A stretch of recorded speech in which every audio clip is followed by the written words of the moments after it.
कामचोर बहू। कांता बहन की 2 बहुएं थीं, बड़ी कल्पना और छोटी प्रिया। कल्पना का जैसा नाम वैसा ही काम। सारा दिन कल्पनाओं में रहती, ना कोई काम करती ना कोई धाम। अरे कल्पना बहू, जरा अच्छी सी चटनी पीस दे, आज कुछ मजेदार खाने का मन है। पेट में जलन हो जाएगी माँ जी बुढ़ापे में, और वैसे भी मेरा काम करने का वक्त शाम का है, अब प्रिया को ही बोल दो। इतना कहकर कल्पना वहां से चली जाती है। कांता कल्पना के ऐसे रवैये से काफी परेशान रहती हैं। मैं बना देती हूँ माँ चटनी, ऐसा बोलकर प्रिया माँ को चटनी बनाकर प्लेट में खाने को देती है कि तभी वहां कल्पना आ जाती है। अरे वाह चटनी, जरा चक्कर तो देखूं, बड़े दिन हो गए।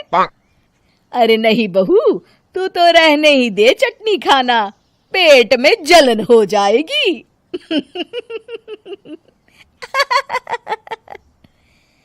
इतना कहकर कांता और प्रिया दोनों हंसने लगते हैं। कल्पना सारा दिन या तो मोबाइल में यूट्यूब देखती या फिर सोती रहती। उसका कमरा भी बिखरा और गंदा रहता। एक दिन कल्पना का पति अशोक उससे कहता है, अरे कल्पना, जानवर भी उस जगह को साफ कर लेता है जहां वो बैठता है, तुम तो इंसान हो, कैसे इतने गंदे कमरे में रह लेती हो? देखो सारा सामान यहाँ वहां बिखरा पड़ा है।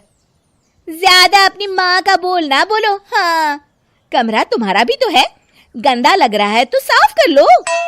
पता नहीं तुम्हारे साथ मैं कैसे जिंदगी बिताऊंगा। इतना कहकर अशोक वहां से चला जाता है। कल्पना बस खाना खाने कमरे से बाहर आती और फिर से कमरे में चली जाती। इससे कांता बहन काफी परेशान रहती।